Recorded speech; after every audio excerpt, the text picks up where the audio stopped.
এই তো সবাই। এসো এসো বাচ্চারা, আজকে আমার মেয়ের জন্মদিন, সবাই মিলে কেক কাটবো।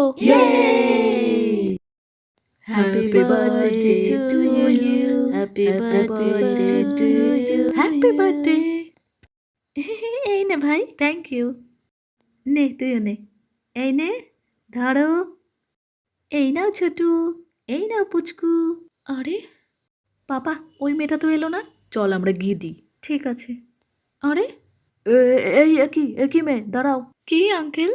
সব বাচ্চারা এসে কেক নিয়ে গেল, তুমি কেন এলে না? আমি এই কেকটা খেতে পারবো না। কেন? আমার মেয়ের বার্থডে কেক তুমি খেতে পারবে না? কারণ আঙ্কেল, আমি যদি এইখান থেকে কেক খাই তাহলে ঘরে আমার মা আর আমার ছোট বোন না খেয়ে থাকবে। আমি আমার মা আর ছোট বোনকে না খাইয়ে আমার গলা দিয়ে নামবে না খাবার। বোন, এক কাজ করো, তুমি এই বড় কেকটা নিয়ে যাও, এটা তুমিও খেও আর বাড়িতে সবাইকে দিও। আচ্ছা দিদি, থ্যাংক ইউ। তুমি তোমার মাকে বড্ড ভালোবাসো তো, তাহলে কমেন্টে মা লেখো।